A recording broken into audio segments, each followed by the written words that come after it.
बारिश के दौरान सारे पक्षी आश्रय की तलाश करते हैं, लेकिन बाज बादलों के ऊपर उड़कर बादलों को ही अवॉइड कर देता है।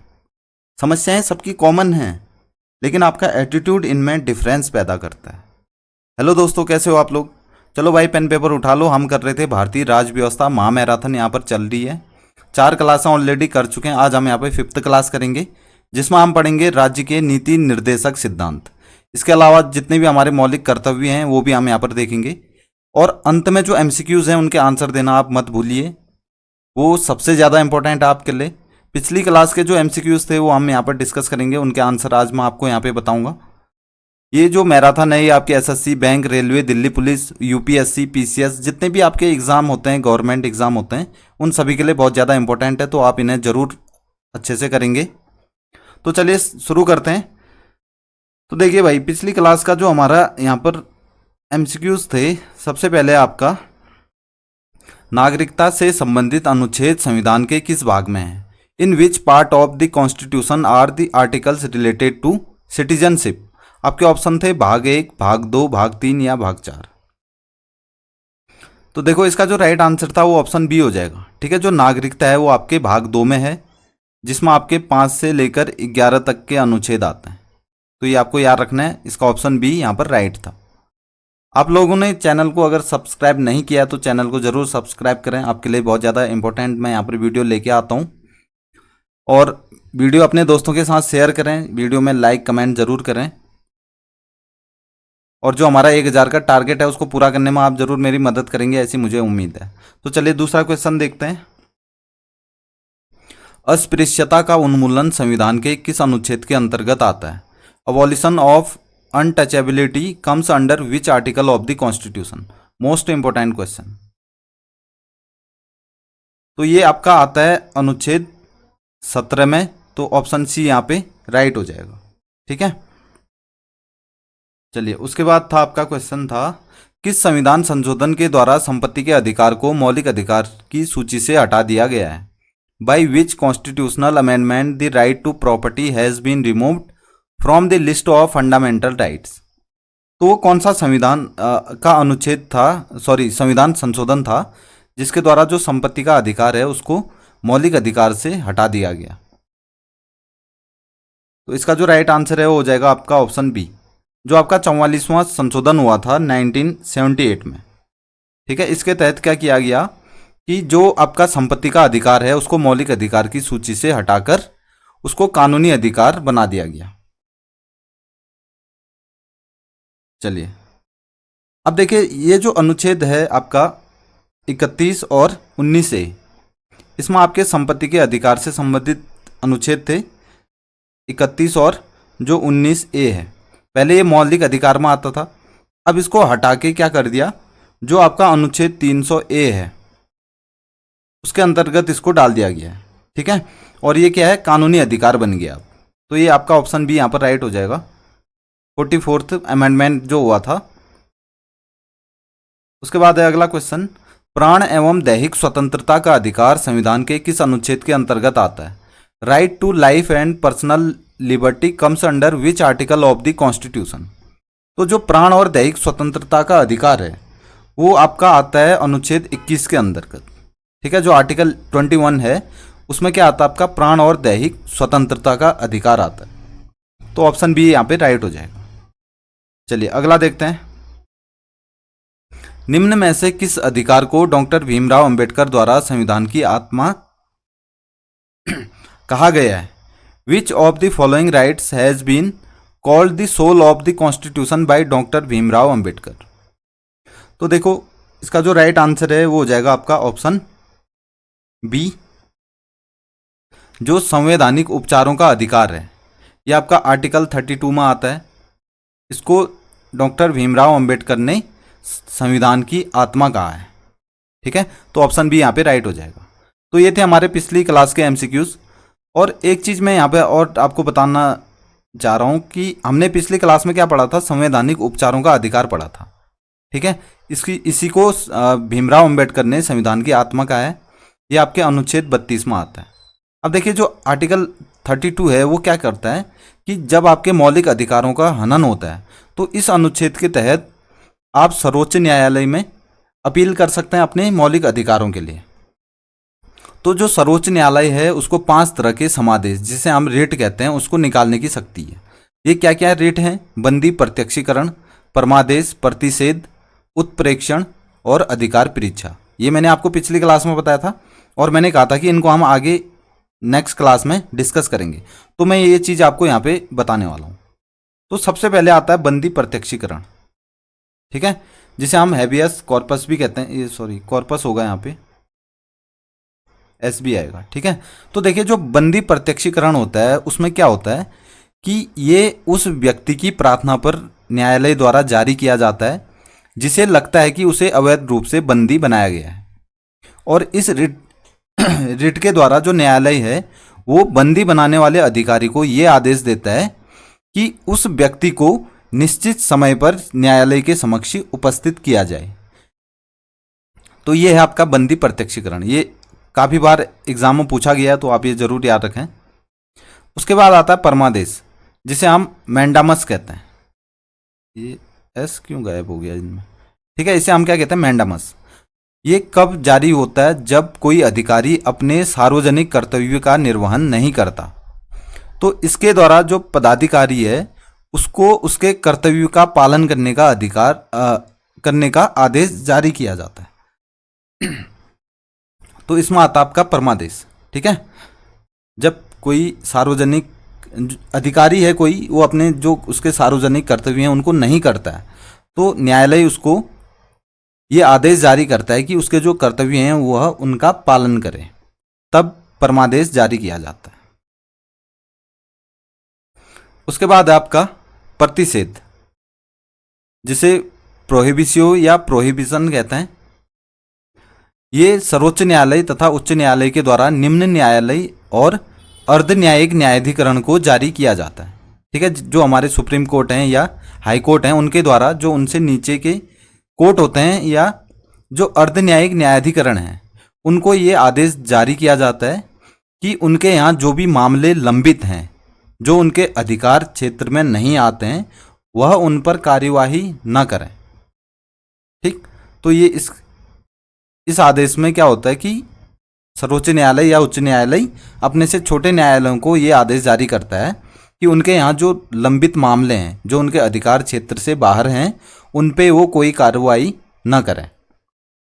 उसके बाद आता है आपका उत्प्रेक्षण। इसमें क्या होता है, जो अधीनस्थ न्यायालय होते हैं उनको निर्देश दिया जाता है कि जितने भी लंबित मुकदमे हैं उनको वरिष्ठ न्यायालय को भेजा जाए। तो ये आपका उत्प्रेक्षण हो गया। उसके बाद है अधिकार परीक्षा, इसे हम क्यो वारंटो भी कहते हैं। जब कोई व्यक्ति ऐसे अधिकारी के रूप में कार्य करने लगता है जिसका उसे वैधानिक अधिकार नहीं है, तब ये आदेश जारी किया जाता है। उससे पूछा जाता है कि तुम किस अधिकार से वो कार्य कर रहे हो। तो इसके तहत जब कोई व्यक्ति या अधिकारी के रूप में कार्य करता है जिसका उसे वैधानिक अधिकार नहीं है, तब ये जारी किया जाता है। तो ये थे हमारे 5 रिट जो मैंने आपको बताए। अब आज हम यहाँ पे करने वाले हैं भाग 4, ठीक है। इसमें क्या होता है, जो राज्य के नीति निर्देशक सिद्धांत हैं उनको भाग 4 में रखा गया है, और ये कहाँ से लिए गए हैं? आयरलैंड के संविधान से लिए गए हैं, ठीक है। इसमें आपके अनुच्छेद 36 से लेकर 51 तक सम्मिलित हैं। अब ये क्या क्या यहाँ पर इम्पोर्टेंट अनुच्छेद हैं वो हम डिस्कस करेंगे। तो सबसे पहले जो अनुच्छेद 38 है, आर्टिकल 38, इसमें क्या है, राज्य द्वारा लोक कल्याण के लिए सामाजिक व्यवस्था बनाई जाएगी जिससे नागरिकों को सामाजिक, आर्थिक और राजनीतिक न्याय प्राप्त होगा। ये कहा गया आपके अनुच्छेद 38 में। उसके बाद आता है आपका अनुच्छेद 39A। इसमें क्या है, समान न्याय और निःशुल्क विधिक सहायता तथा समान कार्य के लिए समान वेतन यहाँ पर रखा गया है, ठीक। जो आर्टिकल 39A है वो क्या कहता है कि समान न्याय और निःशुल्क विधिक सहायता सबको मिलेगी, और इसी के साथ समान कार्य के लिए सबको समान वेतन दिया जाएगा। इसके बाद आता है आर्टिकल 39B। इसमें क्या कहा गया है, सार्वजनिक धन का स्वामित्व और नियंत्रण इस प्रकार हो कि सार्वजनिक हित का सर्वोत्तम साधन हो सके, ठीक। जो भी सार्वजनिक धन है उसका स्वामित्व या नियंत्रण इस प्रकार हो कि उससे सभी का यहाँ पर क्या हो, हित हो। ठीक है, चलिए आगे देखते हैं भाई। उसके बाद आता है आर्टिकल 39C। इसमें क्या है, धन का वितरण है। ठीक है, जो राज्य है वो धन का वितरण किस तरीके से करेगा, ये किसमें कहा गया है, जो आर्टिकल 39C है। उसके बाद है आर्टिकल 40। इसमें आपके ग्राम पंचायतों का संगठन आता है। ठीक, जितने भी ग्राम पंचायत हैं उनका संगठन कैसे हो, इसके बारे में कहा गया है आर्टिकल 40 में। उसके बाद है आर्टिकल 41, कुछ दशाओं में काम, शिक्षा और लोक सहायता पाने का अधिकार। ठीक है, ये किस में है, आर्टिकल 41 में है। अब देखिए, जो गरीब हैं उनको सामाजिक सहायता उपलब्ध कराने के लिए राष्ट्रीय सामाजिक कार्यक्रमों की यहाँ पर शुरुआत हुई थी 15 अगस्त 1995 में। ये आर्टिकल 41 के तहत इसको शुरू किया गया था। अब ये क्या क्या आपके कार्यक्रम थे, जैसे इंदिरा गांधी राष्ट्रीय वृद्धावस्था पेंशन योजना, इंदिरा गांधी राष्ट्रीय विधवा पेंशन योजना, इंदिरा गांधी राष्ट्रीय विकलांगता पेंशन योजना, राष्ट्रीय परिवार लाभ योजना और अन्नपूर्णा योजना। ये सारे जितने भी योजनाएं हैं ये आपके आर्टिकल 41 के तहत आते हैं। ठीक है, इसी के तहत इनको शुरू किया गया था 15 अगस्त 1995 में। चलिए अब आगे देखते हैं। उसके बाद आता है अनुच्छेद 42। इसमें है आपका काम की न्याय संगत तथा मानवोचित दशाओं और प्रसूति सहायता का उपबंध। ये किसमें किया गया है, आपके अनुच्छेद 42 में किया गया है। उसके बाद है अनुच्छेद 43। इसमें कर्मकारों के लिए निर्वाह योग्य मजदूरी और एक उचित जीवन स्तर और कुटीर उद्योगों को प्रोत्साहन। ये किसमें कहा गया, आपके अनुच्छेद 43 में कहा गया। ठीक, कहने का मतलब है कि जितने भी कामगार हैं उनको उनका जो जीवन यापन है उसको करने योग्य उनको मजदूरी दी जानी चाहिए, जिससे उनका एक जो जीवन है ये एक उचित स्तर पर वो उनका जीवन चल सके। इसके अलावा जो कुटीर उद्योग हैं उनको भी यहाँ पर प्रोत्साहन दिया जाएगा। ये आपके अनुच्छेद 43 में कहा गया है। उसके बाद है अनुच्छेद 44। ये अभी हाल ही में जो एसएससी प्री हुआ था उसमें ये पूछा गया था कि जो एक समान नागरिक संहिता है वो किस अनुच्छेद में आती है, तो ये आपका अनुच्छेद 44 में आता है। इसमें क्या है कि जितने भी भारत के नागरिक हैं सभी के लिए समान नागरिक संहिता यहाँ पर लागू की जाएगी। ठीक, उसके बाद है अनुच्छेद 45। सभी बच्चों को 14 वर्ष की आयु तक निःशुल्क और अनिवार्य शिक्षा देना। अब ये देखो, जो आर्टिकल 45 है ये पहले आपका किसमें आता था, राज्य के नीति निर्देशक सिद्धांत में आता था। लेकिन इसको क्या किया गया, जो हमारे शिक्षा का अधिकार है, जो हमारे मौलिक अधिकार हैं, उसमें अब इसको डाल दिया गया है। जो आर्टिकल 21A है उसमें आपका क्या है, शिक्षा का अधिकार है। ठीक है, कि 6 से 14 वर्ष तक के जो बच्चे होंगे उनको निःशुल्क और अनिवार्य शिक्षा यहाँ पर प्रदान की जाएगी। ये आपका किया गया था जो 86वां संशोधन हुआ था 2002 में। उसके तहत इसको क्या बना दिया, मौलिक अधिकार बना दिया है और इसको आर्टिकल 21A में डाल दिया गया। ठीक है, तो ये हमारा मौलिक अधिकार भी है। अब आपसे एग्जाम में क्वेश्चन पूछा जाता है कौन सा जो अधिकार है वो आपके मौलिक अधिकार में भी आता है और राज्य के नीति निर्देशक सिद्धांत में भी आता है। तो ये आपका जो 6 से 14 वर्ष तक के बच्चों को शिक्षा का अधिकार है। ठीक, उसके बाद है अनुच्छेद 46। अब देखिए, जो अनुच्छेद 46 है वो क्या कहता है कि राज्य द्वारा अनुसूचित जातियों, जो हमारे शेड्यूल्ड कास्ट हैं और जो अनुसूचित जनजातियां हैं, शेड्यूल्ड ट्राइब, और जितने भी अन्य कमजोर वर्ग हैं उनके शैक्षिक और आर्थिक हितों को बढ़ावा यहाँ पर किस आर्टिकल में कहा गया है, आर्टिकल 46 में कहा गया है। उसके बाद है आर्टिकल 47, सार्वजनिक स्वास्थ्य में सुधार के लिए कदम और नशीले पेय तथा स्वास्थ्य के लिए हानिकारक नशीले पदार्थों के सेवन पर रोक। ये आर्टिकल 47 में कहा गया है। चलिए आगे देखते हैं। उसके बाद है आर्टिकल 48। ठीक है, इसमें है आपका कृषि और पशुपालन को आधुनिक तथा वैज्ञानिक आधार पर संगठित करना। यह अनुच्छेद 48 में कहा गया है। उसके बाद इसी का एक पार्ट है 48 का ए। इसमें कहा गया है पर्यावरण की रक्षा और सुधार तथा देश के वनों एवं वन्य जीवों का संरक्षण करना। ये किसमें है? आर्टिकल 48 का जो पार्ट ए है उसमें ये कहा गया है।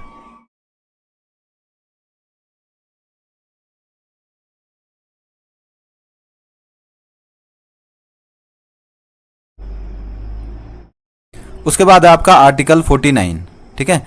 इसमें क्या कहा गया है? राज्य और राष्ट्रीय महत्व के स्मारकों, स्थानों और वस्तुओं का संरक्षण करना।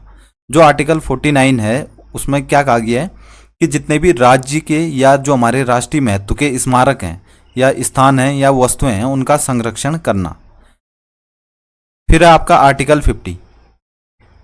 इसमें आपके जो राज्य की लोक सेवाओं में न्यायपालिका और कार्यपालिका है उन दोनों का पृथक्करण किस आर्टिकल के तहत होता है? आर्टिकल 50 के तहत, ठीक है। जो न्यायपालिका है और कार्यपालिका है इन दोनों को अलग अलग किया गया है, किसके तहत? आर्टिकल 50 के तहत। उसके बाद है आर्टिकल 51। राज्य द्वारा राज्य अंतर्राष्ट्रीय शांति और सुरक्षा स्थापित करने के लिए प्रयास किए जाएंगे। आर्टिकल 51 क्या कहता है कि राज्य द्वारा राज्य अंतर्राष्ट्रीय शांति और सुरक्षा स्थापित करने के लिए प्रयास किए जाएंगे। तो ये हमारे आर्टिकल 51 में कहा गया। चलिए अब है भाग 4 का ए। भाग 4 ए, इसमें क्या आते हैं? हमारे मौलिक कर्तव्य आते हैं। ये भी इंपॉर्टेंट है, ये एग्जाम में पूछे जाते हैं। तो देखिए जो हमारे मौलिक कर्तव्य हैं वो कहाँ से लिए गए हैं? रूस के संविधान से लिए गए हैं और ये किसमें आता है? अनुच्छेद 51 ए में आता है, ठीक। देखिए जो स्वर्ण सिंह समिति थी उसकी सिफारिशों पर 42वें संविधान संशोधन अधिनियम 1976 द्वारा संविधान के भाग 4 ए में शामिल किया गया है इसे। अब आपसे ये पूछ सकते हैं कि जो मौलिक कर्तव्य है वो किस समिति की सिफारिशों पर यहाँ पर शामिल किया गया था? तो इसका आंसर हो जाएगा स्वर्ण सिंह समिति। और ये कौन सा संविधान संशोधन हुआ था? 42वां संविधान संशोधन 1976। और इसको किस में जोड़ा गया है? जो हमारा भाग 4 का ए है उसमें मौलिक कर्तव्यों को जोड़ा गया है और ये अनुच्छेद 51 ए के तहत आता है, ठीक। इतनी चीज़ें आपको समझ आ गई होंगी। अब देखिए हमारी जो मौलिक अधिकार हैं वो कितने हैं? 11 मौलिक अधिकार हैं। क्या क्या हैं वो हम यहाँ पर देखते हैं, उनको डिस्कस करते हैं। देखिए जो पहला यहाँ पर मौलिक अधिकार नहीं, कर्तव्य। अधिकार तो हमारे 6 हैं लेकिन मौलिक कर्तव्य कितने हैं? 11 हैं, ठीक है। सबसे पहले है संविधान का पालन करें तथा उसके आदर्शों, संस्थानों, राष्ट्रध्वज और राष्ट्रीय गान का आदर करें।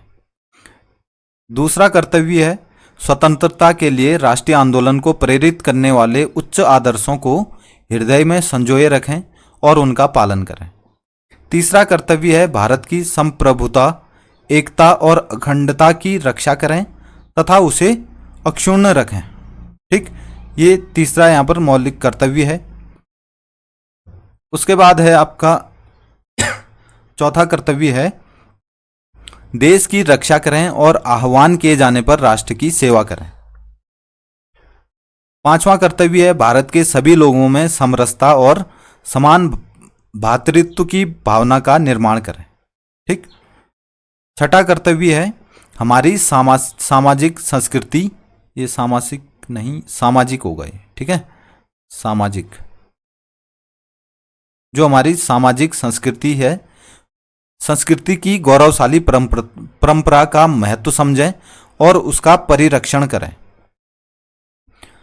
अगला है प्राकृतिक पर्यावरण और रक्षा, प्राकृतिक पर्यावरण की रक्षा और संवर्धन करें तथा प्राणी मात्र के लिए दया भाव रखें। अगला है वैज्ञानिक दृष्टिकोण और ज्ञानार्जन तथा सुधार की भावना का विकास करें।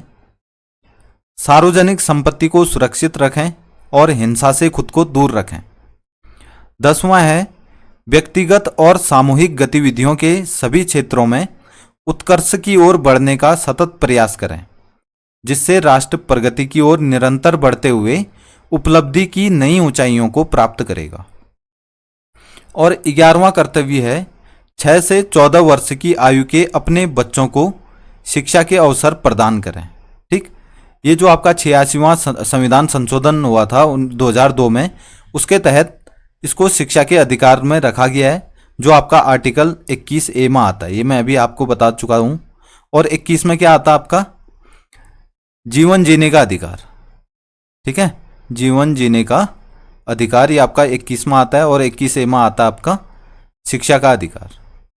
ठीक, तो ये थे हमारे 11 मौलिक कर्तव्य। अब यहां पर है आपके MCQs।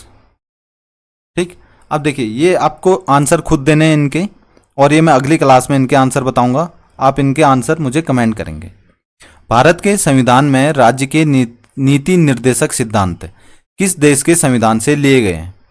The directive principle of state policy. अब देखिए जो हमारे नीति निर्देशक सिद्धांत हैं उनको हम क्या शॉर्ट में क्या बोलते हैं, DPSP बोलते हैं इनको। ठीक है, DPSP, directive principles of state policy in the constitution of India have been taken from the constitution of which country? आपके ऑप्शन है ब्रिटेन, अमेरिका, आयरलैंड या रूस। इसका जो भी राइट आंसर होगा वो आप मुझे कमेंट करेंगे। उसके बाद है अगला क्वेश्चन, भारत में गरीबों को सामाजिक सहायता उपलब्ध कराने के लिए राष्ट्रीय सामाजिक कार्यक्रमों की शुरुआत कब हुई? When were the national social programs started in India to provide social assistance to the poor? आपके ऑप्शन है 15 अगस्त 1994, 15 अगस्त 1995, 15 अगस्त 1996, 15 अगस्त 1997। ये मैंने आपको अभी थोड़ी देर पहले बताया था। आप इसका आंसर मुझे कमेंट करेंगे। अगला है उसके बाद, जब कोई व्यक्ति ऐसे अधिकारी के रूप में कार्य करने लगता है जिसका उसे वैधानिक अधिकार नहीं है, तब कौन सा रिट जारी किया जाता है? Which writ is issued when a person starts acting as an officer for which he has no statutory authority? आपके ऑप्शन है अधिकार परीक्षा, जिसे हम को वारंटो कहते हैं, प्रतिषेध प्रोहिबिशन, बंदी प्रत्यक्षीकरण हैबियस कॉर्पस या प्रमादेश मैंडामस। तो जो भी इसका राइट आंसर है वो आपको कमेंट में देना है। उसके बाद है अगला, एक समान नागरिक संहिता संविधान के किस अनुच्छेद के अंतर्गत आती है? मोस्ट इंपोर्टेंट क्वेश्चन है, इसका आंसर आप जरूर करें। Uniform civil code comes under which article of the constitution? Article 40, 41, 42 या 44? जो भी राइट आंसर है वो आप मुझे कमेंट में देंगे। चलिए लास्ट क्वेश्चन है, मौलिक कर्तव्य भारतीय संविधान के किस अनुच्छेद के अंतर्गत आते हैं? Fundamental duties comes under which article of the Indian constitution? आपके ऑप्शन है article 48A, article 51, article 51A या आर्टिकल 50। ठीक है, आपको बताना है कि जो मौलिक कर्तव्य हैं वो किस अनुच्छेद में आते हैं। जो भी राइट आंसर होगा आप मुझे कमेंट करेंगे। तो आज की क्लास में हमने इतना ही लिया है। आई होप कि ये चीज़ें आपको समझ आई होंगी। अगर चीज़ें समझ आई, पसंद आई तो अपने दोस्तों के साथ शेयर करें, लाइक करें और अपने आंसर कमेंट करें। पुरानी क्लास नहीं देखी है तो आप उसे ज़रूर देखें, मैं उसे यहाँ पर आई बटन में डाल दूंगा, आप उसे ज़रूर देखें। और अभी तक चैनल को सब्सक्राइब नहीं किया है तो पहले चैनल को सब्सक्राइब करें, बेल आइकन प्रेस करें। तो आज के लिए बस इतना ही, मिलते हैं नई क्लास में, तब तक के लिए जय हिंद, जय भारत।